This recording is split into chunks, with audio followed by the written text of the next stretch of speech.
So many of you have probably already seen the Ford and Kavanaugh testimonies, but if you haven't yet, I would definitely recommend watching the opening statements of both, especially Kavanaugh's, and watch the questioning in between. It's some pretty spicy stuff. Now, my reaction to it overall is I have multiple theories of what happened, but I think at the end of the day, Kavanaugh came off better than Ford. I think the public's going to see them both as credible, but I'm not saying credible isn't true. I'm saying as in they believe what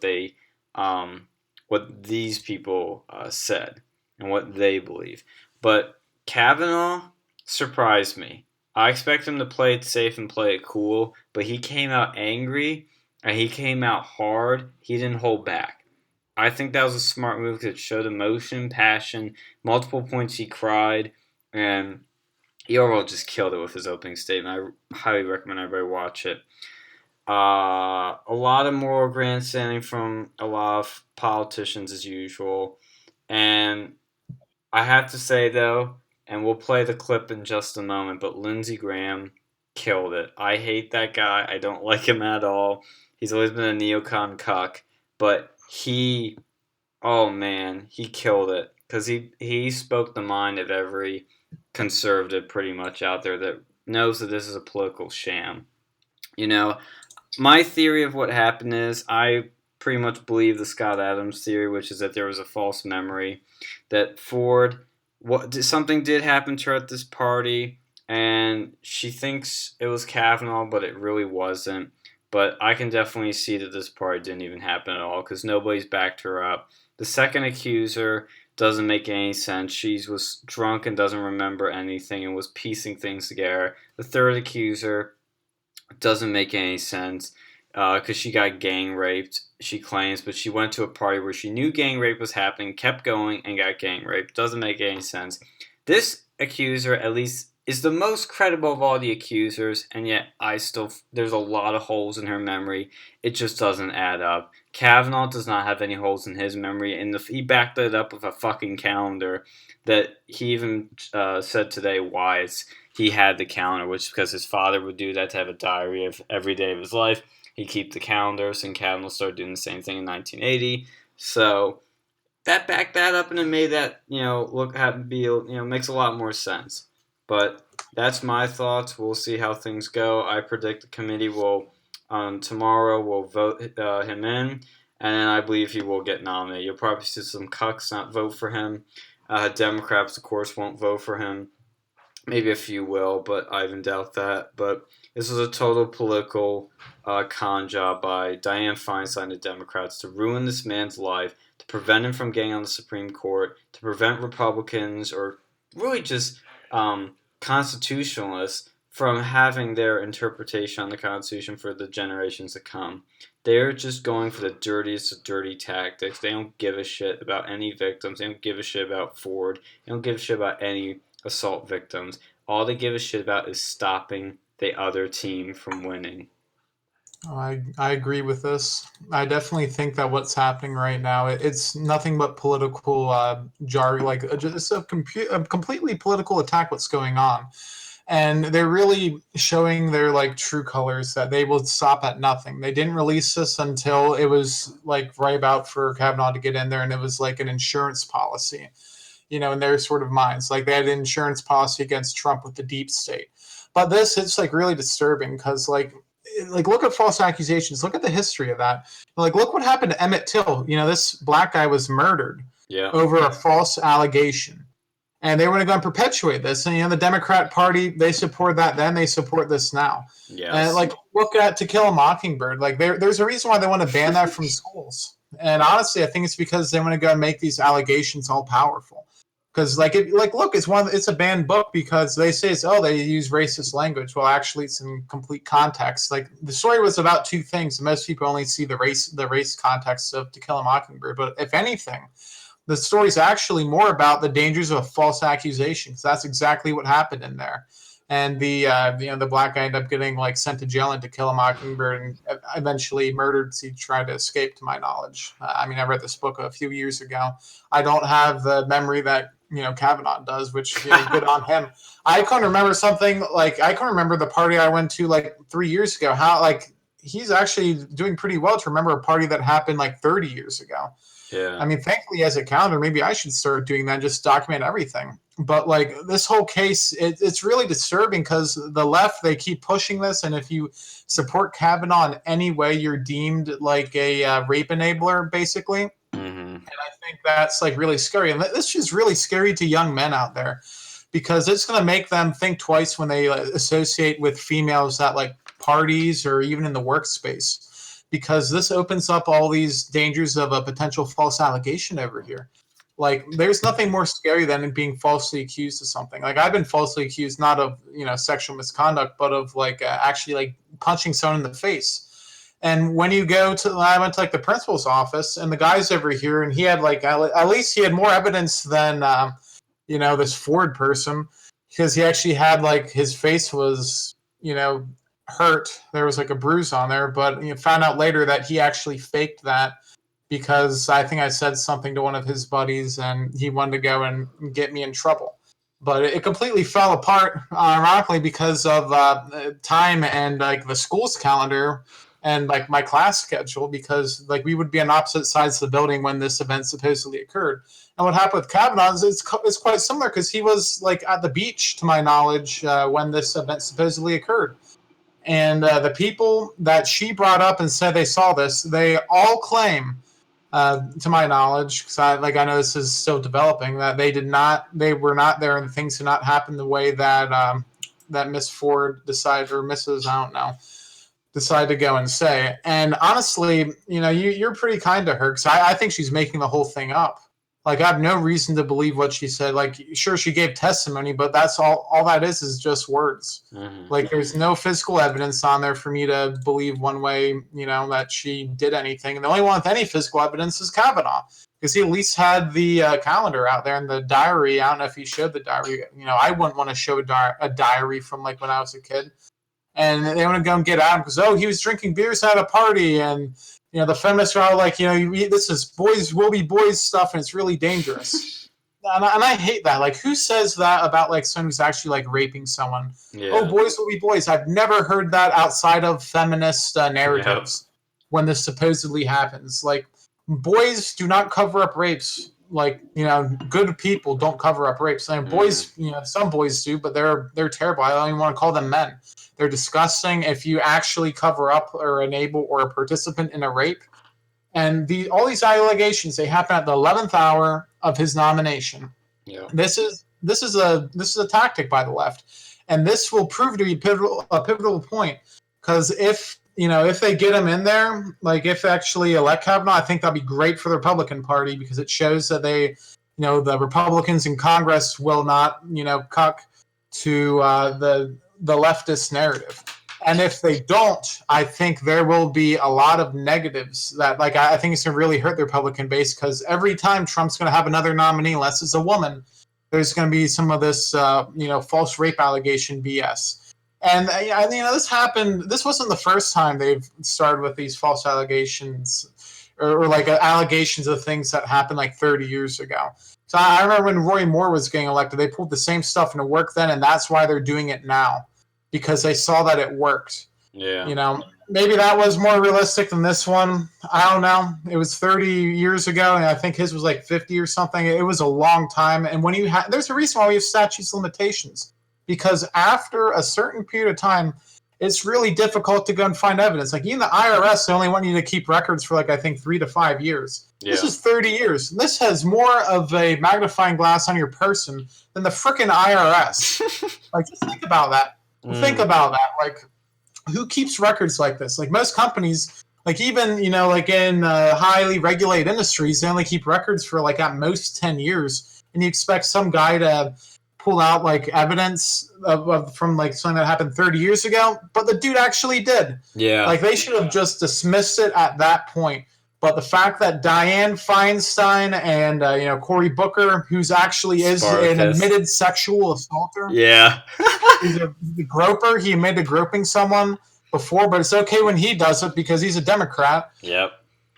But she keeps pulling this stuff out. That Feinstein, I've never liked her. If you ever seen Harry Potter in like the Pink Lady, it's basically her. It is. She looks like her too. Yeah, and the gun control, because in the Harry Potter books, it's a red pill and a blue pill with her. Because within the Harry Potter books, she wanted to go and ban Defense Against the Dark Arts, and in real life, Dianne Feinstein wants to, prevent people from defending themselves against, malicious people, dark-souled people. Yeah, so, there were no mass shootings at Hogwarts, and yet all the students were armed. Coincidence? I think not. Yeah, it's funny because in real life, the writer of Harry Potter would probably love to get Feinstein's autograph. Oh, J.K. Rowling is a big radical leftist. Oh yeah, so it's just ironic, but bring it back to what's going on. I think I saw and we're going to show the video clip in a second of who's Lindsey Graham. Yeah, Lindsey Graham. I was not a big fan of him during the election. Just in general, he just seems to be a establishment cuck, like you mentioned. But he does do a little bit of a redeeming factor. Now, I think that he did this because he knows if he doesn't make a big stand and try to attempt to be a non-conservative, people are gonna vote him out of office. I think there was some of that on there, but I do think he honestly believes in that Kavanaugh didn't do it. I think most people believe he didn't do it, but most people, especially on the Democrats, are probably afraid to say anything because of the toxic atmosphere that the Me Too movement has in some part led to.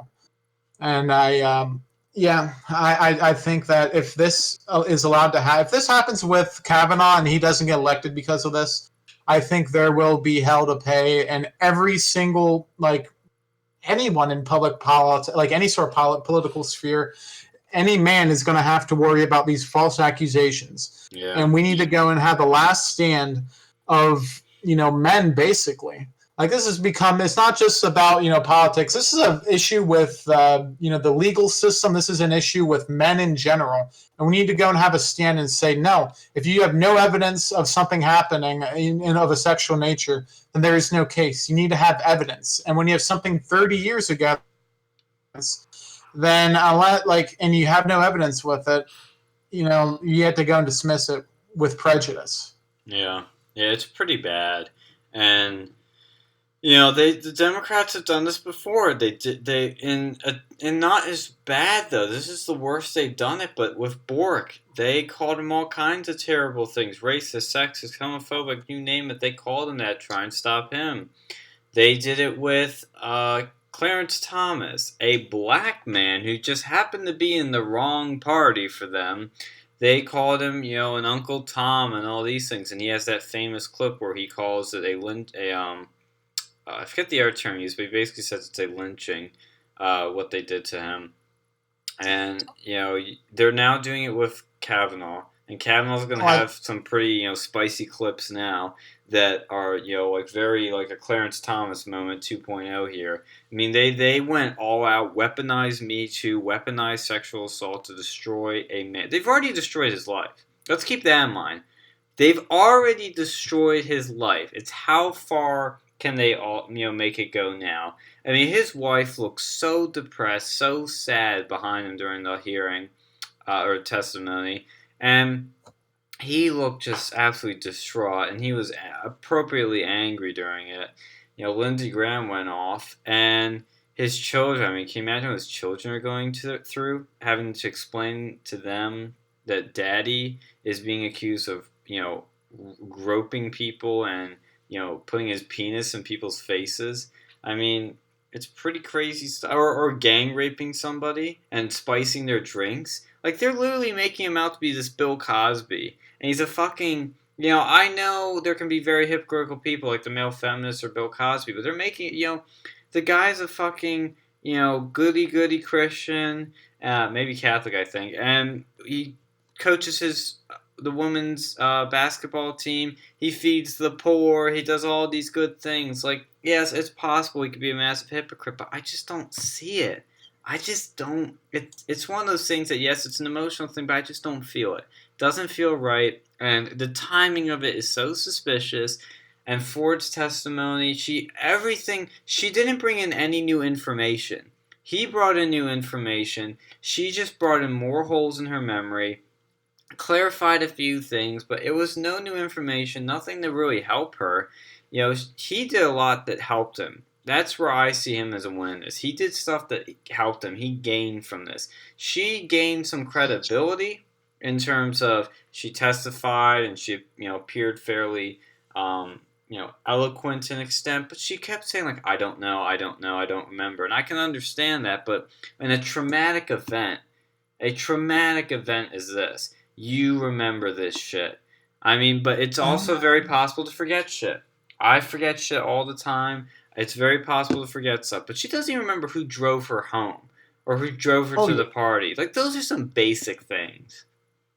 Well, yeah, and to be fair, though, like, that's the thing with testimony that really grinds my gears is not really, I mean, technically it is kind of evidence, but, like, in the strictly legal sense, but if you actually talk to a psychologist, like, there's been documented cases where people had false memories from, like, major events years ago, like people during the Holocaust. They said that one thing happened, but it was actually, that physically didn't happen, or like 9/11.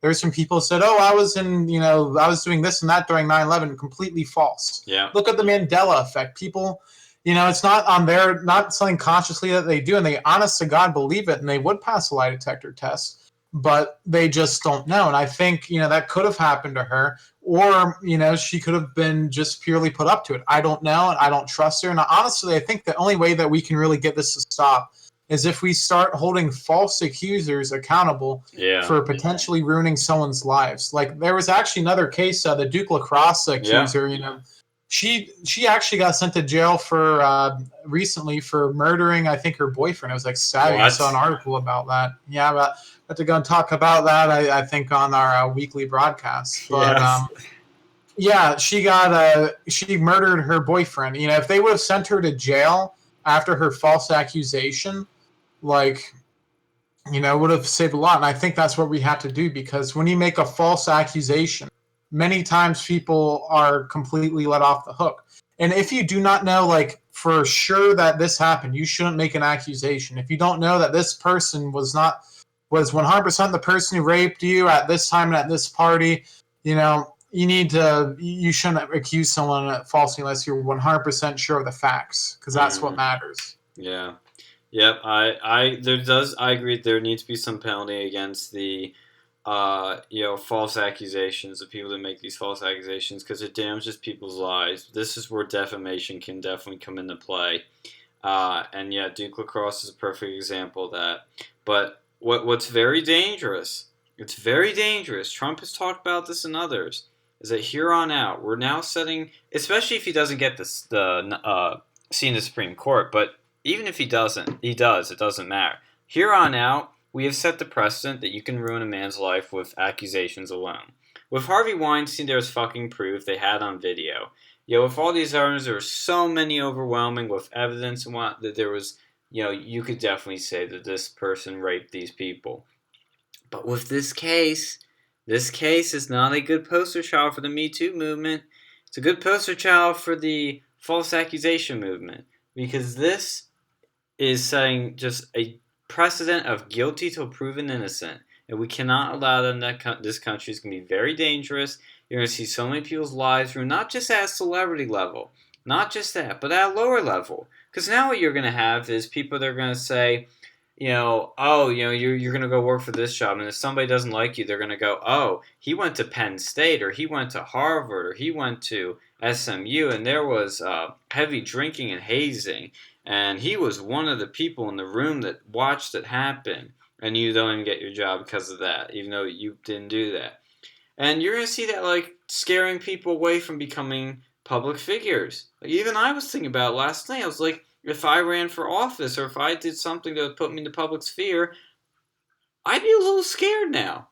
I mean, I'm afraid kind of do those things, because somebody that doesn't like me could pull some bullshit. Even though, as you know, I don't have a good history with women in terms of getting dates and talking to Neither women. did Kavanaugh. And near the Kavanaugh, he was not a Chad. He was literally a virgin, you know? So even somebody like me, who's a straight edge, who doesn't drink, doesn't smoke, doesn't do drugs, and hasn't even gotten the ladies, will still get accusations thrown at me if somebody doesn't like me, and it could fucking stick and will ruin my life because she said it, so we have to believe her. Because she's emotional, we have to believe her. Oh yeah, I agree. And like one thing too for people at Penn State, like after this, I know they have a thing like the streak that goes on. Like I think the week before finals or something. Like if you Mm, participate in that, you're kind of screwed now because that's you're exposing yourself. yeah, Like literally. A Penn State tradition that has been going on for years is now going to potentially bite any one of those people who participate in that streak in the ass if they ever want to seek public office. Just to let you know, if you ever participate in a streak, if you're ever in like a frat party and you banged a girl, even if it was consensual, good luck. Good luck trying to get public office if they allow this precedent to go on. Yeah, last thing I'll say until we close out with the clip of Lindsey Graham is that I love how the left was mocking Mike Pence for I don't go to dinners or do anything with women alone that aren't my wife. Remember how mocked he got by the left? How he's such this prude Christian conservative. He's so silly. He won't even go out to dinner with another women. Oh my god, he's so weird. But guess what he was? Look, Mike Pence, I call him Mr. Fucking Clean. He's Mr. Clean. He has nothing on his record that's bad about him, except maybe the lightning therapy. But, Sparky, as I call him sometimes. But other than that, the guy is clean as a fucking whistle. There's nothing you got on this guy. He will never get me too. He probably could be, but my point is that they mocked him for that. But he did that because he's such a fucking politician. He knows that people are gonna pull the shun, so he does things as fucking safe as possible. They all mocked him. He's probably smiling a little bit right now because he's like, "Ha, you can't get me." They probably will try. I mean, look at what they did to Trump. Even on the shit, that's more consensual level with Stormy Daniels and whatnot. They fucking tried to ruin him with that. But it's again, last thing I'm gonna say is this is a very dangerous precedent. No matter what happens, politicians, people are now weaponizing sexual assault to ruin people's lives. Sexual assault allegations too. Not even them. If they did it, these people should be fucking hanged. And if they rape people, I mean, this is some sick shit. But allegations, sexual assault allegations, now being weaponized to ruin people's lives is very sickening on another level. It's really disturbing, and you're gonna see people get fucked because of this. And they will be perfectly honorable, nice people like Kavanaugh, and they're gonna get fucked because of it. But I'll let you have the final say, the final word, and then I'll play the pretty epic Lindsey Graham clip. Oh yeah, I definitely think that we're going to see more of this if this doesn't stop here. Pence was right, and everyone who's like Pence, they're right, and that's honestly what I recommend people do now, because you can't be too sure. Like if you're going to be in a public place, I've heard some YouTuber actually talk about this. They're at a convention, they're having like video camera on like pretty much 24/7, especially if they're like around women. Yeah. So you can't afford to be alone just because one accusation will destroy you. Like I remember reading a book and they accused like a teacher of stealing a tomato from a fruit stand, and the person was like, you know what a false accusation is like, or he may not have said false accusation, but essentially the same thing.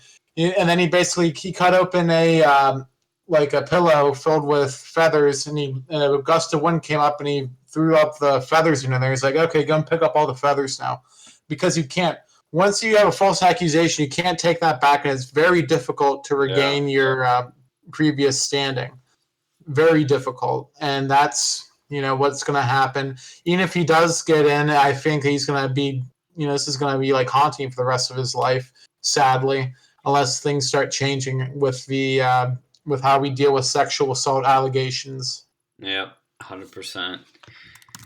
All right, let's watch Mr. Lindsay. And then that will be all for tonight. Thank you all for watching and tuning into our opinion, because there's been a lot of BS spread in media. Even Fox News has been not really fair on this one, but I'll let Lindsay get the final word. Did you Dianne Feinstein on August 20th? I did meet with Senator Feinstein. Did you know that her staff had already recommended a lawyer to Dr. Ford? I did not know that. Did you know that her and her staff had this allegations for over 20 days? I did not know that at the time. If you wanted an FBI investigation, you could have come to us. What you want to do is destroy this guy's life, hold this seat open, and hope you win in 2020. You've said that, not me. You've got nothing to apologize for. When you see Sotomayor and Kagan, tell them that Lindsay said hello, because I voted for them. I would never do to them what you've done to this guy. This is the most unethical sham since I've been in politics. And if you really wanted to know the truth, you sure as hell wouldn't have done what you've done to this guy. Boy, y'all want power. God, I hope you never get it. I hope the American people can see through this sham, that you knew about it and you held it. You had no intention of protecting Dr. Ford. None. She's as much of a victim as you are. God, I hate to say it, because these have been my friends. But let me tell you, when it comes to this, you're looking for a fair process, you came to the wrong town at the wrong time, my friend. To my Republican colleagues, if you vote no, you're legitimizing the most despicable thing I have seen in my time in politics. You want this seat?